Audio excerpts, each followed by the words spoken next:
Assalamualaikum warahmatullahi wabarakatuh. Kisah dua anak Ansor yang membunuh Abu Jahal. Sayyidina Abdurrahman bin Auf radhiyallahu anhu adalah seorang sahabat yang terkenal. Ia berkata, dalam perang Badar ketika aku sedang berdiri dalam barisan perang, kulihat di samping kanan dan kiriku ada dua anak Ansor.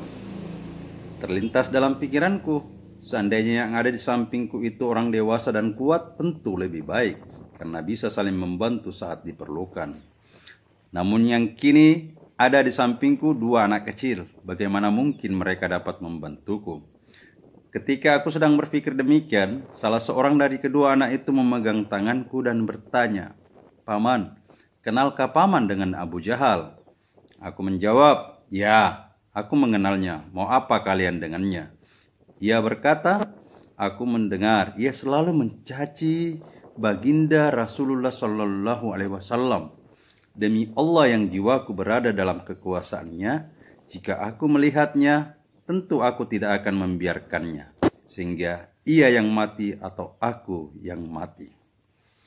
Aku sangat kagum dengan pertanyaan dan jawaban anak itu. Anak yang kedua pun bertanya dan menjawab seperti anak yang pertama. Tanpa sengaja terlihat olehku, Abu Jahal sedang berkeliling mengatur pasukannya. Aku berkata kepada kedua anak itu, "Lihat, orang yang kalian tanyakan sedang berjalan." Mendengar ucapanku, kedua anak itu langsung melompat sambil menghunus pedangnya menyerang Abu Jahal, sehingga Abu Jahal dapat mereka jatuhkan. Hadis riwayat Bukhari. Faedah, kedua anak itu adalah Sayyidina Mu'az bin Amr bin Jamuh dan Sayyidina Mu'az bin Afra radhiyallahu anhum.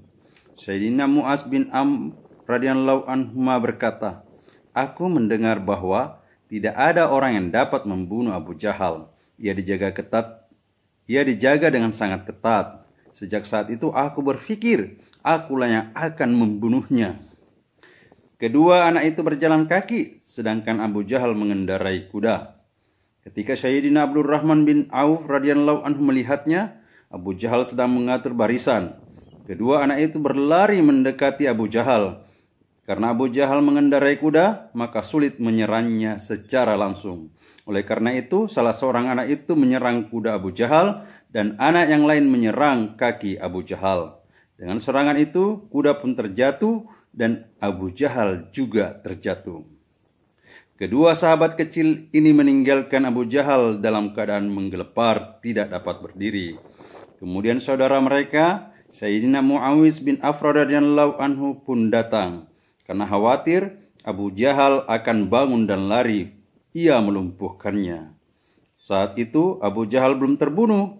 Lalu datanglah Sayyidina Abdullah bin Mas'ud radhiyallahu anhu yang langsung memenggal kepala Abu Jahal. Sayyidina Mu'az bin Amr radhiyallahu anhu berkata, "Ketika aku menyerang kaki Abu Jahal, anaknya Ikrimah sedang bersamanya. Ia menyerang pundakku sehingga tanganku nyaris terputus, hanya tersisa sedikit kulit." Dari kitab Usudul Ghabah. Kugantungkan tanganku di punggung dan selama sehari penuh aku berjuang dengan satu tangan saja. Ketika tangan itu mulai terasa mengganggu gerakanku, kuinjak dan kutarik dengan kuat hingga putus, lalu kubuang dari kitab Khomis. Demikianlah perjuangan dua anak kecil. Masya Allah.